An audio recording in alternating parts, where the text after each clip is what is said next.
Hey guys, Billy Boyko here from Precision Reaction. I wanted to do a quick tech talk on Rollout. So I made this little animation and I'll talk through some of the points.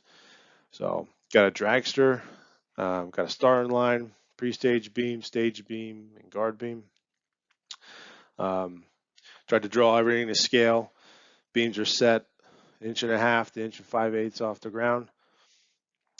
So you bump in, infrared light that's shot across the track. Um, the tire is now blocking the beam of light that's connecting with the receiver on the other end of the track. I'm not talking about any reflections off the racing surface where you light shining underneath the tire can reach the other side. Let's just assume that we got the receiver is just picking up on a straight beam of light shooting across. So we bump in the pre-stage light comes on. Now we got 7 inches to go to hit the stage beam. So you bump in, you're blocking the stage beam. So at this point, the car is going to take off. So what's rollout like? What starts the clocks? And so the car takes off. The stage light goes off when this stage beam leaves the tire.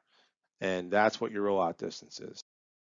So if you draw a line from this stage beam height across your tire, that's what your rollout distance is. So if the track crew usually sets it up with a 22-inch wheel, you'll get 11.5 to 12 inches of rollout. If you have a different tire size, obviously it's going to be different than 11.5 inches. And if you have stagger, it's going to affect it as well. So you have more stagger, or if you have an inch of stagger, you're going to have 12.5 inches. If you have a larger tire, 26-inch tire, you'll have 12.5 inches of rollout distance.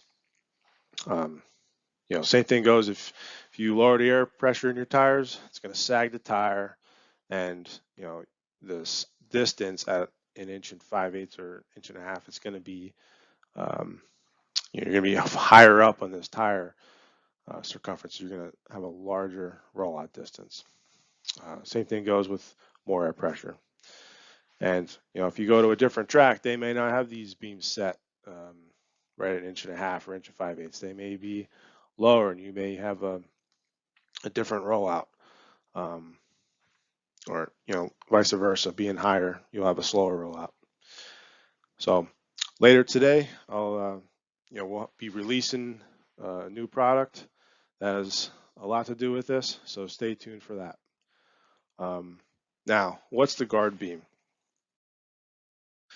Let's say we have like a piece of plate that's acts as a beam blocker underneath the car that's lower than 1.5 inches. So you're going to block that stage beam, and you're not going to set the clocks off. The car is going to still travel forward, and that's what the guard beam's for. It's to have a consistent beam down the track to catch the car. So if you hit the guard beam, you're going to have a larger rollout. So the tracks usually set the guard beam. I think it's 15 inches away from the stage beam. It could be 13.3/8, but that could change. But all the measurements down the track, like your 60-foot cone, is going to be taken from the guard beam.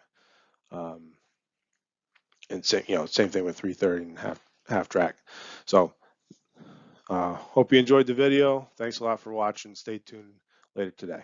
Thanks.